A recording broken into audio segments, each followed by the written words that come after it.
Hola, ¿qué tal? Mi nombre es Benjamín, soy estudiante de nutrición en la escuela UABC. Hace tiempo hice un video acerca del body positive respondiendo a ciertos shorts de Priscila, alias la fashionista. La idea de ese video era encontrar un punto medio entre la obsesión por la delgadez y decir las cosas que tal vez sí dijo bien Priscila y que muchas personas tal vez no van a querer escucharlo por ser ella. De estos videos saqué varios clips. Uno de ellos hablaba sobre la cirugía bariátrica, en donde yo dije esto. Me encanta que todos los cirujanos bariatras o todos los cirujanos que hacen estos procedimientos, lo primero que te dicen es que su metodología, la cirugía, es la primera forma de combatir el sobrepeso y la obesidad. Y sí, a corto plazo, pero los problemas llegan a mediano y largo plazo. Está muy bien reportado que aquellas personas que se someten a este tipo de cirugías, del 20 al 35% de esas personas vuelven a recuperar todo el peso en un lapso de entre 2 a 5 años. Y del 50 al 70 y tantos por ciento lo recuperan en más de 6 años. Así que me gustaría tocar este tema, pero haciendo una aclaración. Lo que dije en ese video iba enfocado específicamente a solo la intervención por sí misma, es decir, solo la intervención bariátrica. La intervención por sí misma tiene una alta tasa de fracaso hablando en cambios de hábitos o de salud. Pero no solo eso, ir al nutriólogo cuando tu contexto te pide ir al nutriólogo y psicólogo a la vez es llevar un tratamiento al 50%. Ahora, un tratamiento donde involucra un cirujano, un nutriólogo y un psicólogo, poner todas tus esperanzas o creer que todos los cambios van a ser dados solo por la cirugía bariátrica, es lo mismo, estás en una intervención incompleta. El segundo punto es que no todos los bariatras son éticamente correctos. Habrá algunos que solo te hacen la intervención específicamente solo por el dinero y después ya no hay un seguimiento como se debería de hacer. No todos los bariatras tienen un equipo multidisciplinario, es decir, un correcto protocolo tanto previo como post cirugía para que los resultados sean sostenibles en el tiempo. Así que vamos a empezar con este video. He de decir que todo lo que voy a decir tiene evidencia científica y vamos a estar hablando de estudios. Cuando hable de mi opinión personal, voy a poner algo en la pantalla para que se entienda que es una opinión y no son hechos. También tengo que decir que todo lo que voy a presentar es estudios científicos de alta jerarquía, es decir, o metaanálisis o revisiones sistemáticas. Solo uno se sale de la regla, en el cual pues voy a hacer énfasis en que ese no es ni metaanálisis ni revisión sistemática. Vamos a empezar con el primer estudio. El primer estudio es una revisión sistemática donde se analizaron a 8,500 personas de una cirugía bariátrica a 14 años de seguimiento y detectó 3 grandes factores que determinan el volver a subir de peso después de una cirugía bariátrica. El cual esos 3 factores son el estilo de vida, la salud mental y los patrones de conducta alimentaria. Es decir, que muchos de estos pacientes tenían conductas como el picotear comida, comidas muy abundantes en la noche, al igual que el aumento gradual de volumen de comida conforme pasaba el tiempo. En los aspectos psicológicos, tanto el hambre emocional como los atracones eran 2 factores en el área de la psicología muy importantes para la reganancia de peso. Al igual que problemas como depresión o ansiedad. De hecho, el 86% de los pacientes que presentaban depresión tuvieron un aumento de peso conforme pasó el tiempo. En el tercer punto de estilo de vida, el sedentarismo era un factor casi completamente determinante por sí solo. Es decir, que aquellos pacientes que no solían moverse después de su cirugía bariátrica también tendían a la reganancia de peso. La conclusión es que la reganancia de peso no solo se trataba de una mala adherencia a la dieta, sino en general en el estilo de vida y en los factores psicológicos. Se determinó que el factor de la tasa de éxito era una intervención multidisciplinaria. El segundo estudio es otra revisión sistemática donde se evaluó los factores psicológicos que determinaban la adherencia al plan nutricional y qué factores hacían que lo cumplieran y que no lo cumplieran. Al igual que también se evaluó qué tanto había adherencia tanto a las citas, vamos a decir, los subsecuentes, tanto citas médicas, nutricionales y psicológicas, y adherencia hacia los suplementos que se les recomendaban. El estudio encontró como factores críticos 3 puntos en específico. Dentro del aspecto psicológico vuelve a aparecer la depresión. Aquellos pacientes que presentan signos de depresión tienden a reganar peso.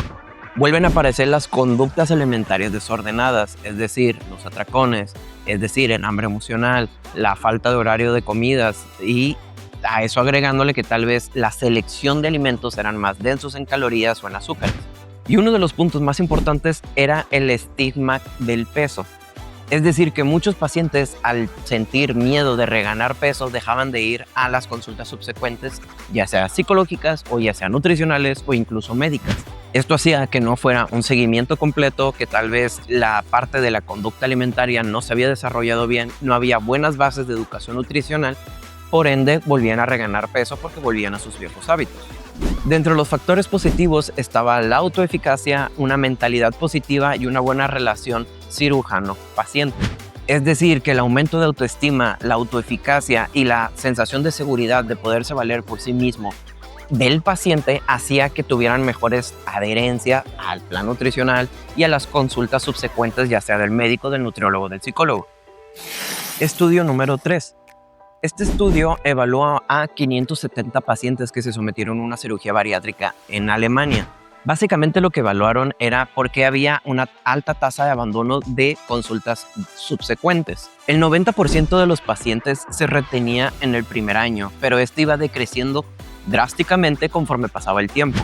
A los 5 años recaía el 44% y a los más de 10 años recaía el 15%. Muchos estarán preguntando, ¿para qué tanto tiempo? Bueno, durante ese tiempo había consultas subsecuentes, tanto psicológicas, nutricionales y médicas, en el cual se evaluaba la conducta alimentaria, la calidad de la dieta de la persona y también emociones e ideas en el aspecto psicológico. Al igual que había una constante valoración de alguna deficiencia de nutrientes o algo en específico. Dentro de las personas que se pudieron contactar, de las personas que abandonaron, el 69% comenta que tenían mucho miedo a volver a reganar peso. Vimos que ese era un factor muy importante en los estudios anteriores. El estudio número 4 evaluaba dos conceptos importantes, que es la insuficiencia de pérdida del exceso de peso y la reganancia de peso. La insuficiencia de la pérdida de exceso de peso significa que de todo ese excedente de peso extra que tenías, ¿qué porcentaje fue la que se fue perdiendo? Para decir que la intervención fue exitosa, tiene que perder más del 50% del exceso de peso.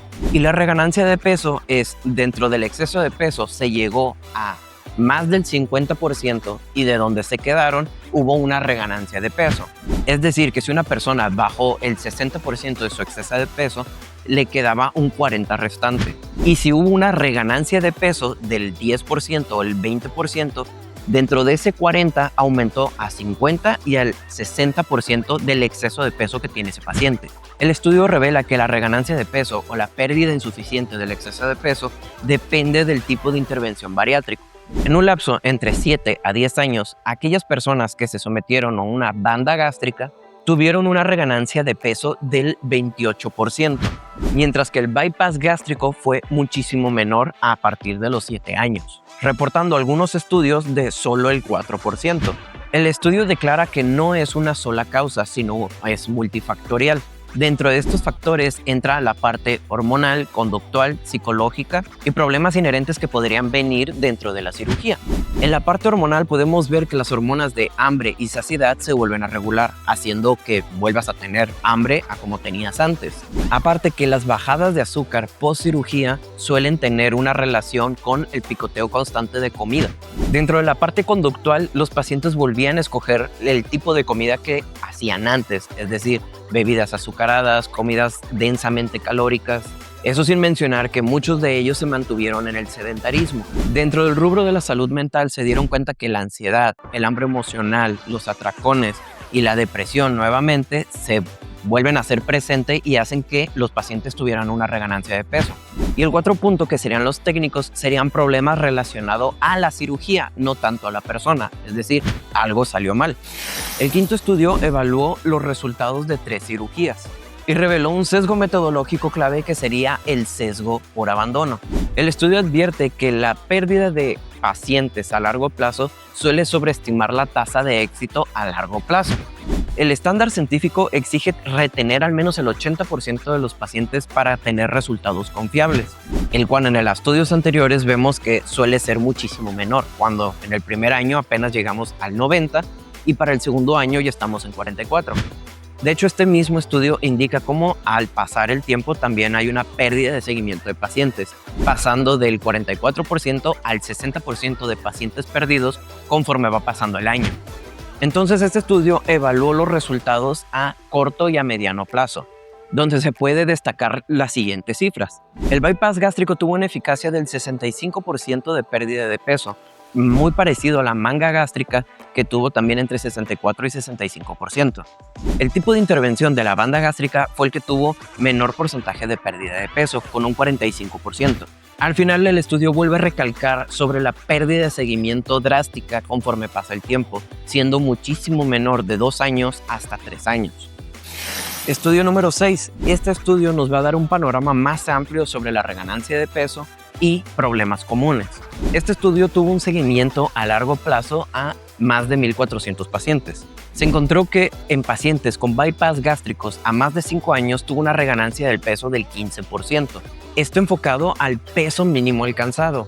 Quiere decir que si al momento de estar bajando de peso no completaron toda la cantidad de exceso de peso, en el momento donde se quedaron con tal vez el 35% de exceso de peso, este pudo aumentar al 50%. También destaca que el 72% de los pacientes tuvieron una reganancia de peso igual o mayor al 10% de su peso mínimo alcanzado, ni siquiera llegando tal vez a no tener exceso de peso.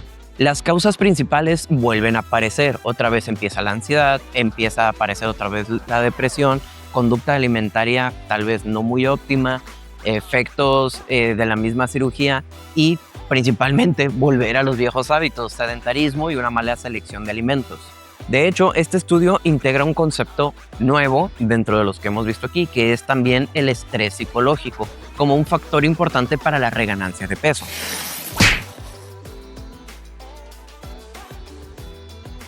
¿A qué conclusión llego yo con estos estudios que estoy viendo? La cirugía bariátrica por sí sola tiene una alta tasa de fracaso. Podemos ver que en aquellos pacientes que aún teniendo el seguimiento con consulta nutricional y psicológica, el estigma del peso o tal vez la imposibilidad de poder seguir yendo a las consultas subsecuentes después de la operación hace que haya una reganancia de peso. Entonces, la cirugía por sí sola tiene una alta tasa de fracaso. Mi error fue decir que el 75% de los pacientes que se someten a estas cirugías ganan de nuevo todo el peso. Eso tengo que admitirlo, yo estuve mal. Lo correcto sería decir que aquellas personas que se intervienen a una cirugía bariátrica, hasta el 75% tiene una reganancia de peso, dependiendo del tipo de intervención que se hizo. No es lo mismo una manga gástrica a un bypass gástrico. Pero creo que la conclusión que podemos llegar todos con esta evidencia es la misma. Si no cambias tus hábitos y no vas con el psicólogo para poder intervenirle el aspecto emocional e ideológico sobre la comida, la intervención bariátrica por sí sola no va a ser suficiente. Lo único que va a hacer es que pierdas dinero y que pases por un proceso bastante doloroso, bastante, digamos, no muy agradable, para poder terminar o donde empezaste o tal vez a mitad de camino. Ahora, puede que te estés preguntando, ¿puedo hacerme una cirugía bariátrica solo si la pido? Al menos aquí en México no, desconozco en otros países. La norma 008, que es la intervención integral al sobrepeso y obesidad, que es una norma mexicana que fue expedida por la Secretaría de Salud, tiene criterios específicos para la prevención, para el tratamiento y para todo el seguimiento que tiene que ver con la intervención en sobrepeso y obesidad, al igual que el diagnóstico y el tratamiento en sí mismo. Dentro de la parte de evaluación hay valoración nutricional, valoración psicológica, valoración anestesiológico, cardiovascular, entre otros tipos de estudios que se necesitan valorar. La misma norma recomienda un monitoreo continuo a largo plazo, pero no hay una exigencia de consultas o consultas de seguimiento mínimas, tanto antes como después. Lo cual esto hace que dé una sensación que después de la cirugía y que el paciente salga de riesgo, ya sea nutricional o de la misma cirugía, puede abandonar las consultas psicológicas y las consultas nutricionales. Ahora, dentro del aspecto de la evaluación psicológica, me llama mucho la atención lo que se tiene que valorar, que son tantas que las tengo que leer. Dentro de ellas está la comprensión de la cirugía, las expectativas, la conducta alimentaria, capacidad de adherencia, salud mental, uso de sustancias, apoyo social, funcionamiento cognitivo, historia de trauma, ideación suicida, motivación y preparación para cambios permanentes. Según la norma, los trastornos de la conducta alimentaria, como puede ser bulimia o atracón, no son criterios de exclusión directos, sino más como puntos relevantes que se van a tener que hacer durante la consulta psicológica. En pocas palabras, aquellas personas que tienen un trastorno de la conducta alimentaria, la misma norma no los excluye de poderse hacer una cirugía bariátrica, pero ya vimos que es un criterio muy fundamental para la tasa de éxito. Y más si hablamos si el abandono es muy alto. También la norma no pone como criterios de exclusión la depresión y la ansiedad, sino al igual que los trastornos de conducta alimentaria, estos solo son puntos relevantes que se van a ocupar ver durante la consulta psicológica. Entonces sería muy importante ver cuánto tiempo le toma a una persona tener cambios iniciales o completos en una intervención psicológica. Así que me voy a enfocar específicamente en 3 rubros, que sería la ansiedad, la depresión y los trastornos de conducta alimentaria. La depresión y la ansiedad tienen una cantidad de semanas, vamos a decirlo, promedio muy similares, que serían 8 semanas para los cambios iniciales de conducta, o vamos a resumirlo así, una mejoría inicial. Pero aquí lo importante es la cantidad de sesiones que se hicieron durante esas 8 semanas, donde podemos ver que puede rondar desde las 10 consultas hasta las 20 consultas dentro de esa semana. Esto quiere decir que irías a consulta de 2 a 3 veces por semana para tener mejoras iniciales dentro de la conducta. El TCA se mira que es un poco más complicado, siendo que hay un rango entre 8 a 12 semanas, pero aquí las consultas son incluso más repetitivas, necesitando de 20 a 40 sesiones dentro de esas 8 a 12 semanas. Es decir, que estarías yendo al psicólogo de 3 a 4 veces sesiones por semana. Podemos ver que la efectividad de los cambios iniciales en la conducta tiene que ver más por la cantidad de sesiones que se dan. No tiene que ver tanto con las semanas en sí, sino por la cantidad de sesiones. ¿Por qué es importante hablar de esto? Porque un psicólogo preparado en el rubro de conducta alimentaria o trastornos de la conducta alimentaria, 500 pesos mexicanos es un precio bastante accesible o barato. Esto quiere decir que por el tratamiento, solo para ver mejoras iniciales, serían desde 6,000 pesos hasta los 20,000 pesos, dependiendo la cantidad de sesiones que ocuparías. Es decir, que de 6,000 a 20,000 pesos en un lapso de 8 semanas, sí es un gasto bastante fuerte. Y eso suponiendo que cobran 500 pesos. Es sabido, tanto en el rubro nutricional como psicológico, que una consulta puede llegar a valer de 1,000 a 1,500 pesos, haciendo que toda esta intervención sea incluso muchísimo más cara. Y eso sin contar los gastos mismos de la cirugía, por los estudios y por la suplementación. Tampoco estoy contando las consultas nutricionales, donde también habrá nutriólogos que cobran desde 500, 400 pesos, hasta nutriólogos que cobran 1,000, 1,200, hasta 1,500 pesos. Es importante hablar de gastos porque tal vez una persona solo va a costear lo mínimo indispensable, que es decir, las evaluaciones previas, la cirugía y todo lo que conlleva la post-cirugía. Una vez saliendo de riesgos de la cirugía, entonces es muy probable que muchas personas no vayan a consulta nutricional y mucho menos a consulta psicológica. Ahora ya hablamos del aspecto psicológico, pero entonces ¿puedo hacerme una cirugía bariátrica si no tengo nada de esto cuando yo quiera? No necesariamente. La cirugía bariátrica fue pensada para aquellas personas que tienen tantos riesgos a tantas, vamos a llamarlo, enfermedades o problemas, por ejemplo, cardiovasculares. Vamos a ponerlo en la siguiente gráfica, donde podemos ver que la cirugía estaba diseñado para aquellas personas que tenían un riesgo muy alto a, fallecer. Por lo que los criterios de inclusión según la misma norma son los siguientes. Para menores de edad o de 16 a 18 años tienen que haber completado el desarrollo de madurez sexual y una falta de respuesta al tratamiento inicial, la de primera mano, es decir, tratamiento nutricional, médico, psicológico, es decir, todo por separado. Esto incluye si el tratamiento fue con o sin fármacos. Para los adultos en general, tiene que ser una evaluación integral, como ya lo mencioné anteriormente. Para hacer los criterios de inclusión, tiene que haber una valoración anestesiológica, cardiovascular, que pues vamos a decir, todo eso tiene que ver con la parte médica, pero también debe de haber sí o sí, según la norma, una valoración nutricional y psicológica. Y en dado caso de necesitarlo, también una valoración psiquiátrica. En pocas palabras, si tu bariatra no te hizo ninguna de esas valoraciones, ni nutricional, ni psicológica, ni psiquiátrica, en dado caso de necesitarlo, pues podemos ver cómo ese bariatra no es éticamente correcto.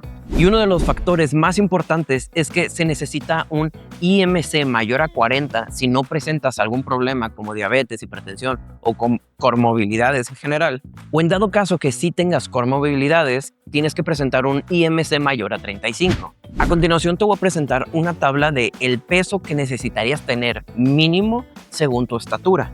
Si eres una persona que tiene comorbilidades como podrían ser la diabetes, la hipertensión o algún problema como hígado graso, etc., entonces tendrías que ver la tabla del 35. Pero si eres una persona que no tiene absolutamente nada de eso, puedes ver la tabla donde dice 40. Muchos de nosotros conocemos a aquellas personas que no pesaban ni cerca de eso y ya se sometieron a una intervención bariátrica. Porque actualmente las intervenciones bariátricas son utilizadas como vamos a llamarlo así, una solución estética, no como la solución a la disminución de riesgos de mortalidad de un paciente. Ahora, mi opinión sobre la norma 008.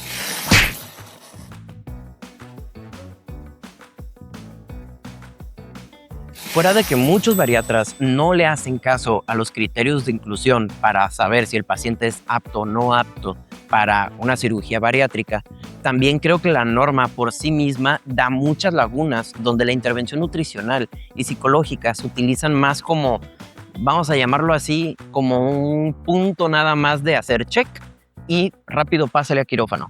Ahora, a como yo miro las cosas actualmente, sí creo que debería haber criterios de exclusión dentro del rubro nutricional y dentro del rubro psicológico, ya que la norma no menciona en ninguna parte criterios de exclusión de estas dos áreas en específico.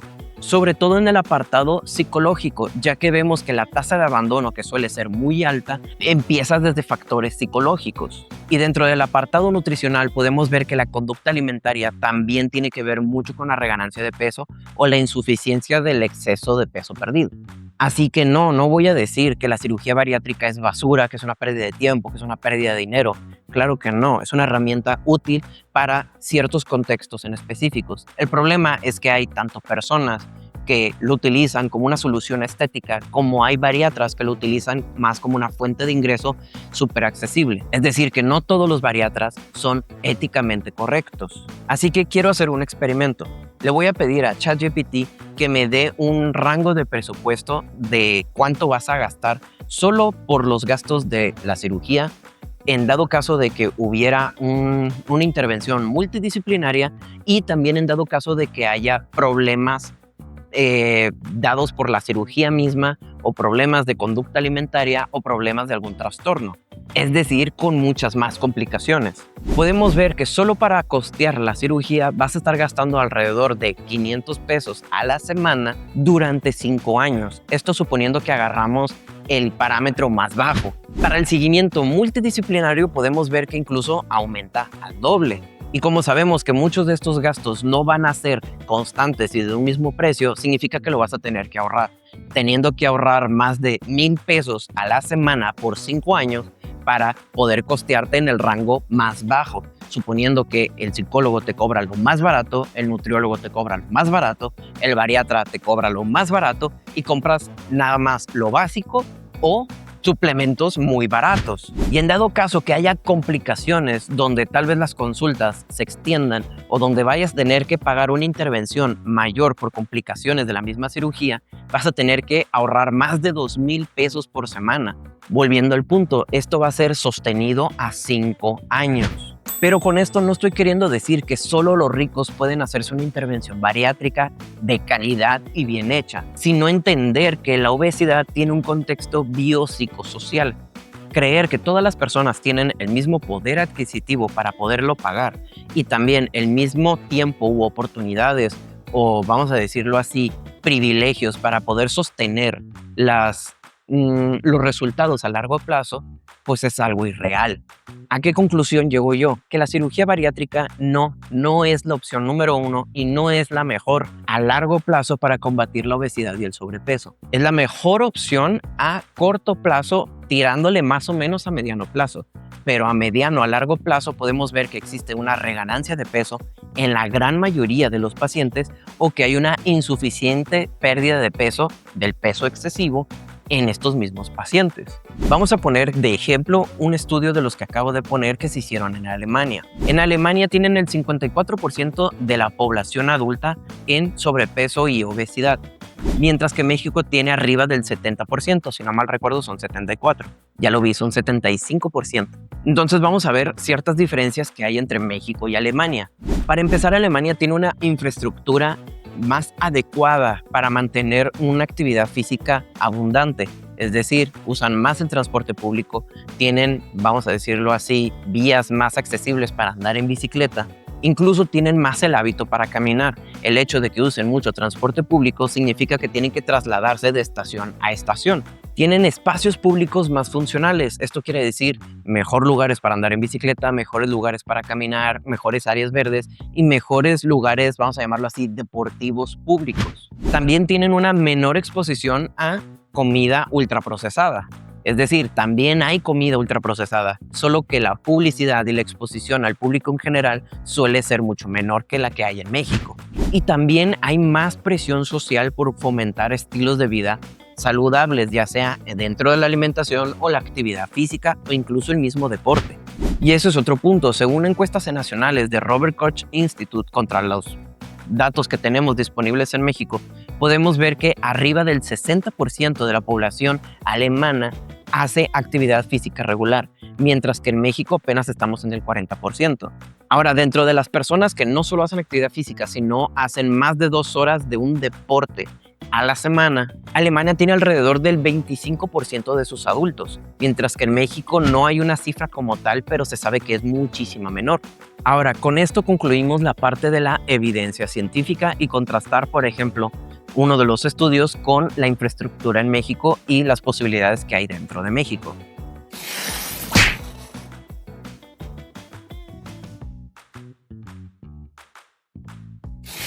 Hola, ¿qué tal? Buenas tardes. Mi nombre es Zaira Ramírez. Soy psicóloga clínica y psicoterapeuta cognitivo-conductual y terapia de esquemas. Llevo desde el año 2018 ejerciendo y en el año 2019 especializándome en trastornos de la conducta alimentaria. Para empezar, muchas gracias para tomarte el tiempo. Han dicho por tomarte el tiempo a venir a grabar, así que es un agradecimiento que lo quiero hacer público. Por eso no te lo dije antes, para que me saliera del corazón. No, gracias a ti por invitarme. La primera pregunta y la que más me interesa es ¿qué tan común son las conductas de riesgo cuando se hace una evaluación psicológica en general, ¿no? Ok, no, pues yo creo que sí, son bastante comunes y considero que es algo a lo que muchas veces no se le presta atención cuando se quieren hacer este tipo de procedimientos. Incluso está normalizado, ¿no? Como Sí. el hecho de pensar que el ejemplo más claro sería el saltarte comidas. Como el de, ya me pasé de lanza en el desayuno, entonces no voy a comer y voy a hacer hasta la cena y una cena pequeña. Y eso cuenta como una conducta de riesgo, pero vamos a llamarlo así, está normalizado e incluso bien visto en la Así cultura es. mexicana, ¿no? Sí, así es. Sobre todo pues sin esta supervisión médica, ¿no? Y todo esto que comentamos. La segunda pregunta sería, ¿qué tan común es el descontento de la imagen corporal del paciente? Es decir, ¿cuántas personas que quieren hacer un cambio de estilo de vida o cambios de hábitos es muy común que haya un descontento de la imagen corporal? No, sí llega a ser bastante común, la verdad. Yo creo que sí es un factor muy importante que muchas veces va a repercutir en justamente los hábitos, los cambios que quiera ir realizando el paciente, si esta parte aún no se ha trabajado. Bajo tu experiencia como psicóloga, no estamos hablando de censos nacionales, estudios, sino bajo tu propia experiencia de los pacientes que te ha tocado intervenir, Ajá. ¿qué tipo de TCA son los más comunes? Bulimia, anorexia en sus diferentes tipos, trastorno por atracón, que ese es demasiado común, y ortorexia. Yo creo que son de los trastornos alimenticios más comunes que he podido encontrar en mi experiencia. De hecho, que esto ya es dato de cultura general, el trastorno por atracón es muy común, pero por ejemplo, aquí lo llamamos hambre emocional, que el trastorno por atracón, tú me corriges si me equivoco, se caracteriza por el hecho de la sensación de la pérdida de control al momento de comer. Así es. Pero lo que mucha gente no le presta atención es al que detonó al querer comer. ¿Sí me explico? Sabemos que los alimentos tienen un origen de emociones, ideológico, cultural, social, y que todo esto se siembra en la familia, pero hay algo que ignora mucho la gente, que es el hecho del, a ver, espérame, sí tengo ganas de comer, pero estoy comiendo porque tengo hambre, o aquí yo utilizo un concepto que se llama hambre emocional, es decir, que hubo una situación de estrés, ansiedad o algo que te detone el hecho de querer comer con o sin hambre. Y muchas veces dicen, es que son los antojos. No son antojos, porque antes de esa situación, que vamos a llamarlo una situación emocional, no querías comer, pero pasó esa situación y lo primero que quisiste hacer fue como canalizar esas emociones a través de la comida. Sí, que yo creo que esto que tú comentas es como con lo que se inicia y luego ya se termina convirtiendo en lo que es el trastorno por atracón. Pero sí, justamente estás en lo correcto. Ya hablamos que las conductas de riesgo, hay unas que son muy comunes, incluso están normalizadas, pero ¿cuáles son como las más comunes? Ya hablamos del hecho de saltarse comidas, porque eso está normalizado, pero hay cosas que no están normalizadas, como por ejemplo vomitar después de comer. Pero ¿cuáles son las más comunes? También el ejercicio excesivo, las dietas autoimpuestas, diría yo, ¿no? Porque, por ejemplo, pues creo que tú lo sabrás mejor que nadie, o mejor que yo, no es lo mismo que tú lleves una dieta a un plan alimenticio, conocemos ahí la diferencia, y además no quiere decir que lo que tú estás haciendo para ti me va a funcionar a mí. Entonces muchas veces sucede que, es que mi vecina me pasó esta dieta que a ella le sirvió, pero no estamos viendo todos los factores y pues cada persona es diferente, ¿no? También pues justamente las purgas que tú comentas, que otros, los ayunos también, que se han puesto muy de moda, los ayunos intermitentes, que pues a lo mejor para algunas personas están normalizados, pero dentro de lo que he visto en mi experiencia, pues no siempre llegan a ser los mejores.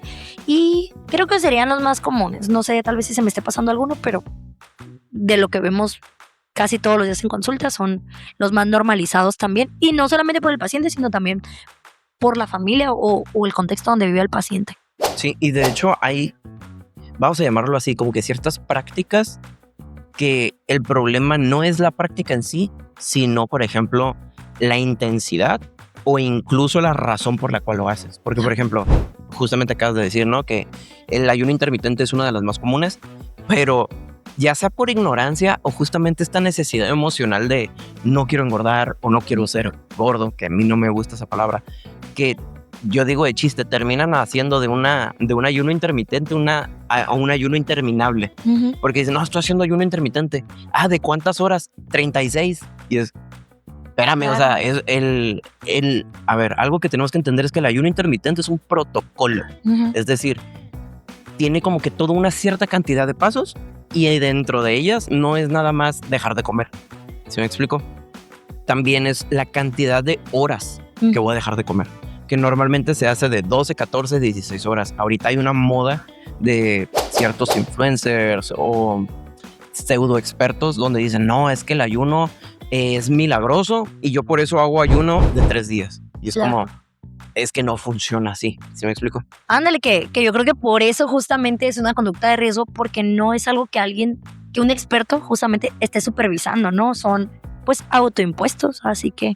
Y principalmente también el por qué lo estoy haciendo. Porque el ejercicio en sí, o sea, si a ti te dio de repente decir, tengo ganas de correr, está bien, puedes correr de forma recreativa. O sea, porque eso te está causando felicidad. Porque, claro. O sea, porque es algo que te gusta. Pero ya cuando haces, quiero correr porque comí algo dulce. Por culpa. Por culpa y no debí haber comido esto, entonces lo voy a compensar. Por eso son conductas compensatorias.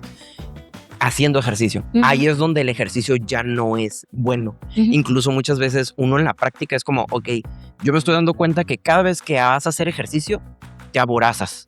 Entonces, vamos a quitar el ejercicio por un tiempo, hasta que aprendamos a solo hacer lo suficiente. Habrá personas que lo manejan de una forma más extrema, habrá otras personas que tienen una metodología como que más estructurada, pero incluso hay pacientes que es todo o nada. Si voy a hacer ejercicio, me voy a matar haciendo ejercicio. ¡Ay! Claro. Pues es que corres más riesgos o más peligros haciendo ejercicio que no haciéndolo. Claro. Y sobre todo si no te alimentaste bien y todos estos factores, ¿no?, que ya hemos estado comentando. Dentro de tu experiencia, ¿cuántas personas con rechazo de su imagen corporal han considerado la cirugía como una solución o como una posibilidad dentro de las cosas que ellos quieren hacer, ¿no? Fíjate que como una solución, tal vez el mínimo, no sé, de 10, tal vez 1, pero sí como una posibilidad, no sé, también es mínimo. Yo creo que serían unas 2, 3 personas.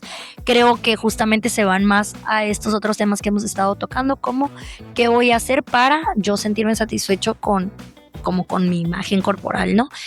Pero no, realmente esta cuestión llega a ser de las últimas que me dan como una solución a este problema, ¿no? O a lo que ellos ven como problema. De hecho, también creo que se debería considerar,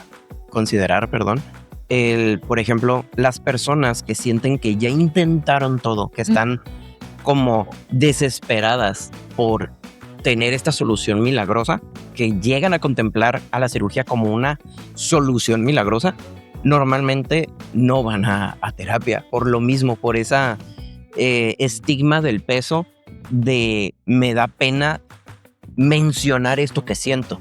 No me gusta cómo me veo, me han hecho bullying por mi peso, me siento poco querido, o siento que todo el amor que una persona me puede brindar o el cariño es proporcional a que también me veo. Y como me veo como que poca cosa, o me veo como que mal en imagen corporal, pues es el cariño que puedo llegar a recibir.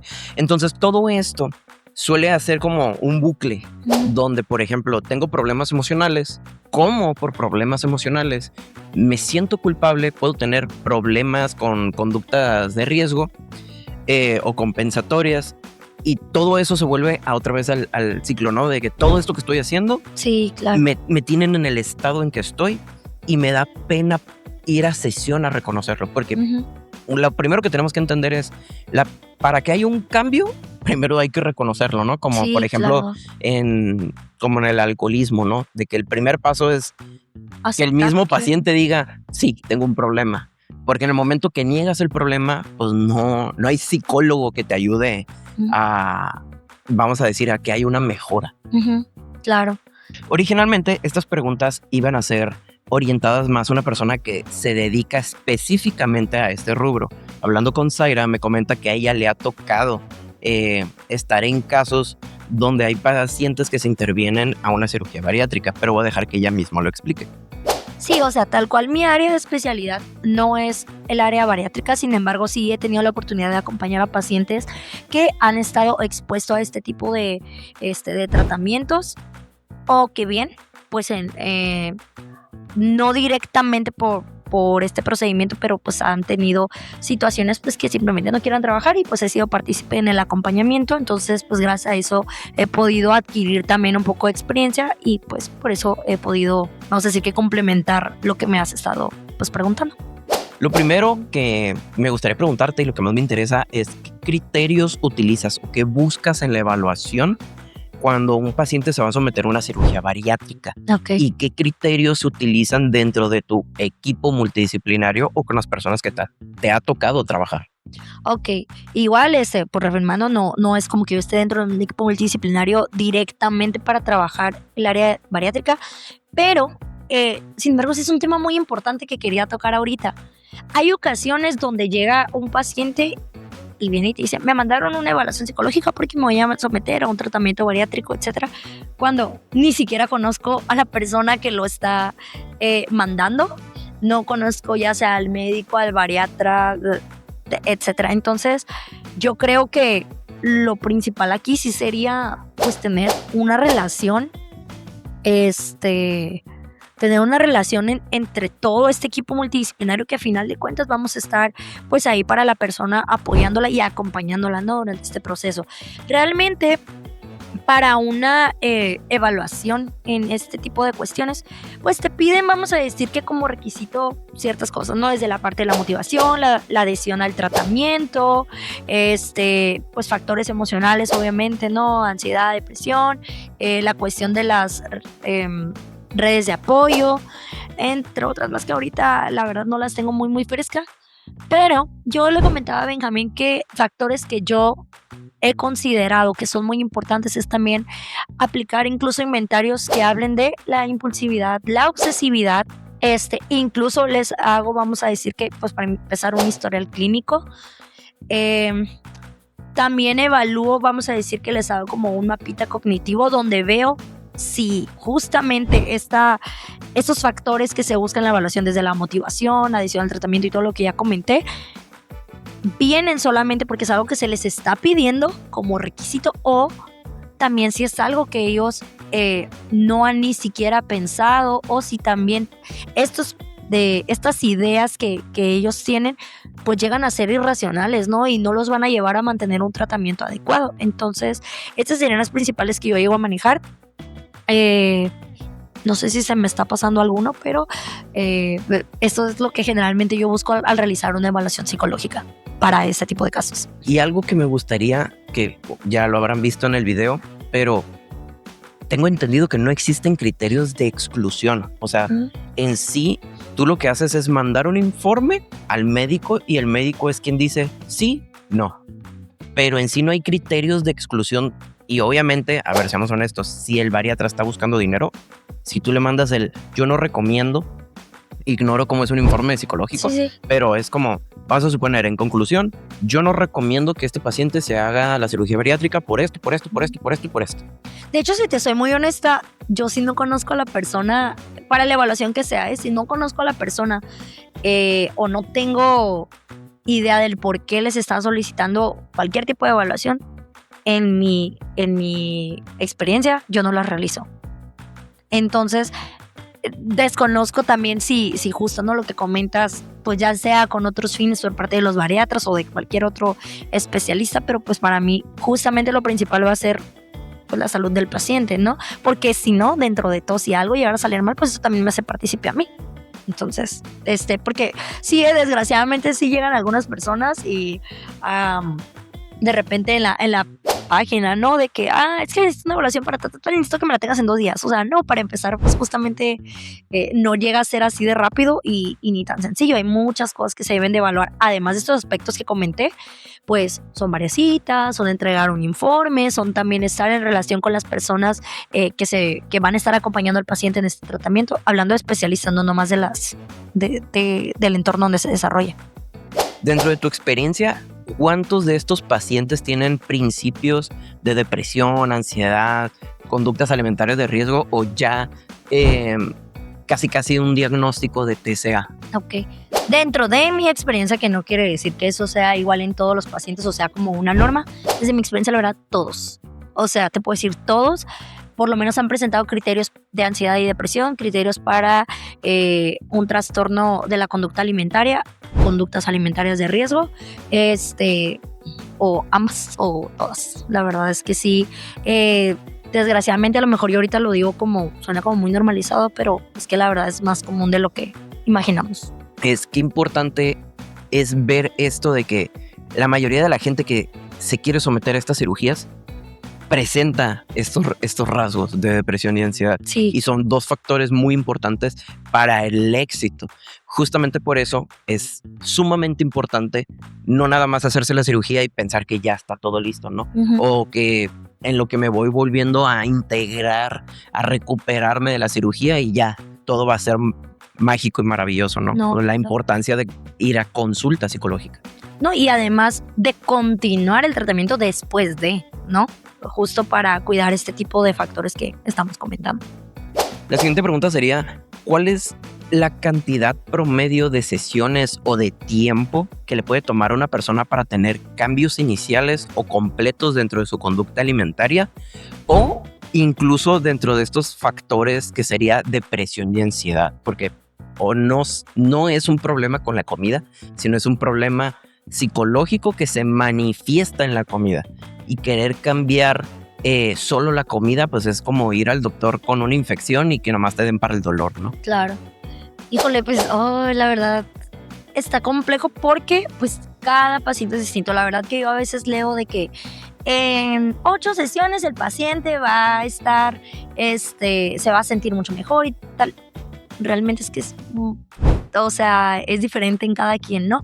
Pero lo que sí yo te pudiera decir en base a mi experiencia, un aproximado para ese tipo de casos, suponiendo que existieran esos 3 desde un TCA o conductas alimentarias de riesgo, con depresión, ansiedad, sí un aprox entre unas 10 a 12 sesiones. Ok, y ahí viene lo interesante.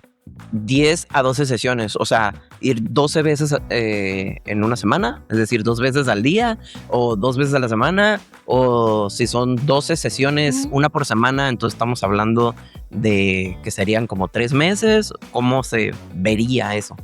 Yo la verdad trato de ajustarme mucho tanto a la economía y al tiempo del paciente, pero si por mí fuera recomendable, pues yo los veo cada semana, dependiendo obviamente del grado de cómo se ve el paciente, ¿no? En el momento, pero es muy común verlos cada 15 días. Entonces, pues, si hablamos de 10 sesiones, estamos hablando de unas 20 semanas.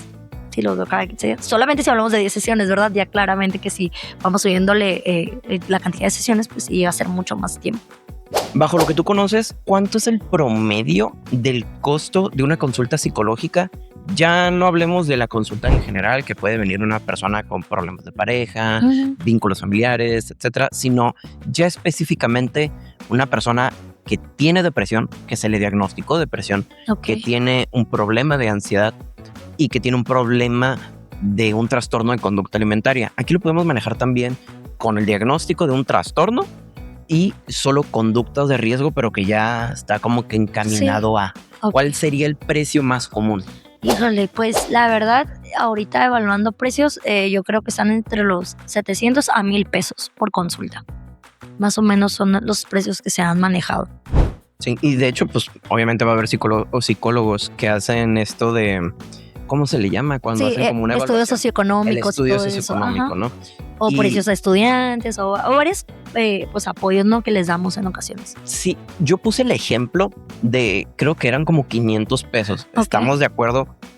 Eso es lo que yo creo, pero bajo tu propia experiencia, tú como profesional, estamos de acuerdo que una persona que tal vez ya tiene un nivel muy alto, que tiene muchos años de experiencia y también, obviamente puedes tener experiencia y no hacerlo bien, pero se nota que tu trabajo vale la pena.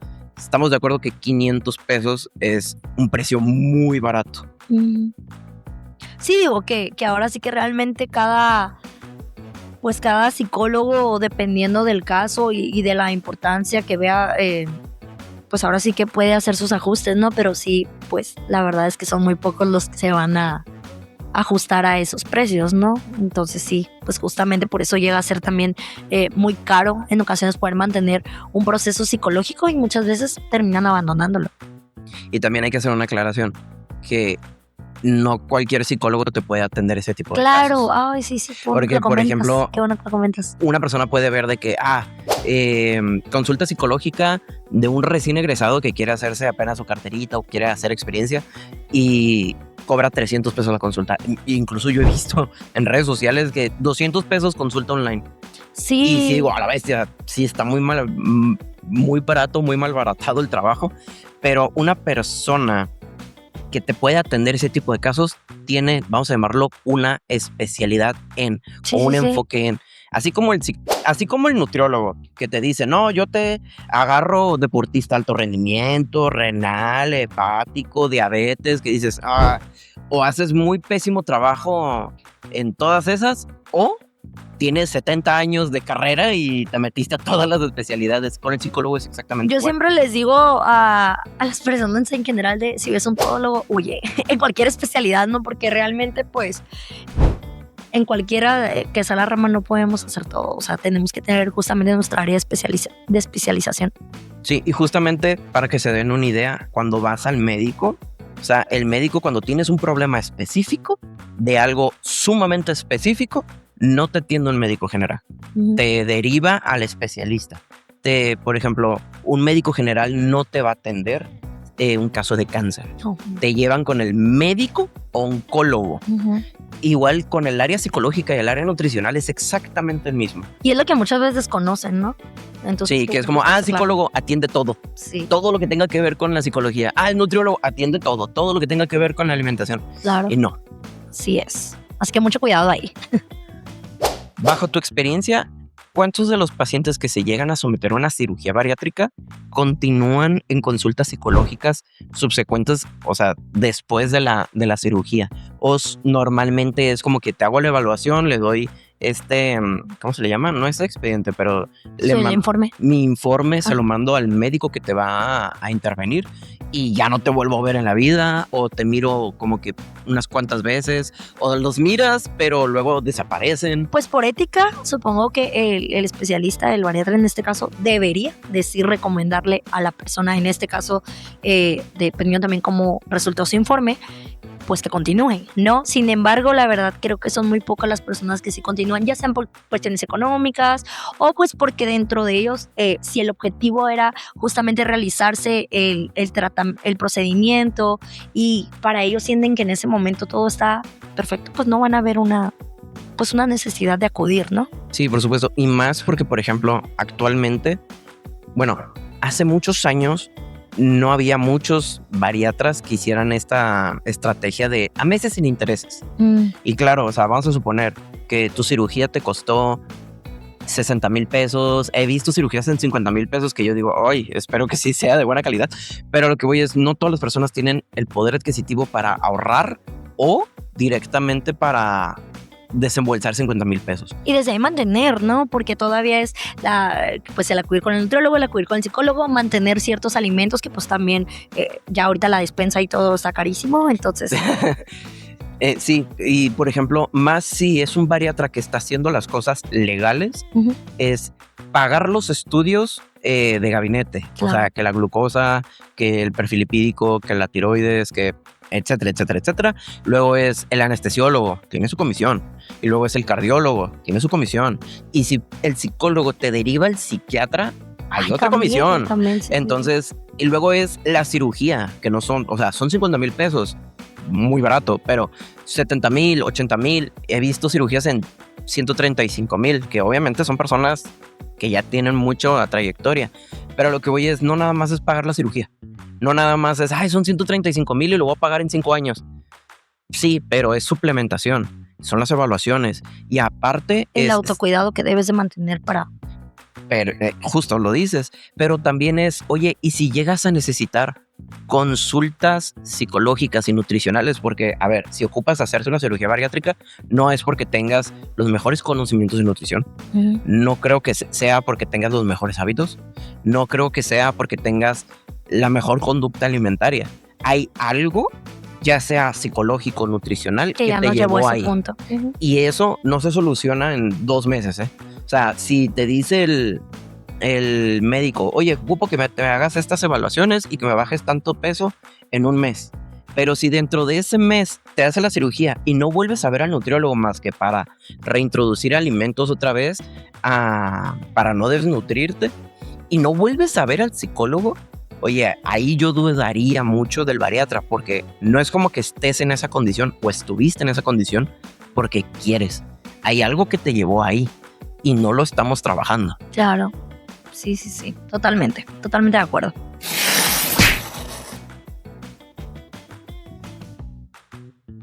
Muchas gracias por venir aquí a este espacio vamos a decirle, perderle un poquito de miedo a la cámara. Y sí. Sí, no te preocupes, yo también al principio estaba así como que friseado.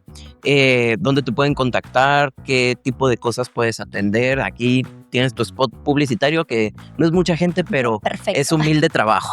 Muy bien. Pues yo me ubico en Centro Cívico, mi consultorio se llama CAEPSIN.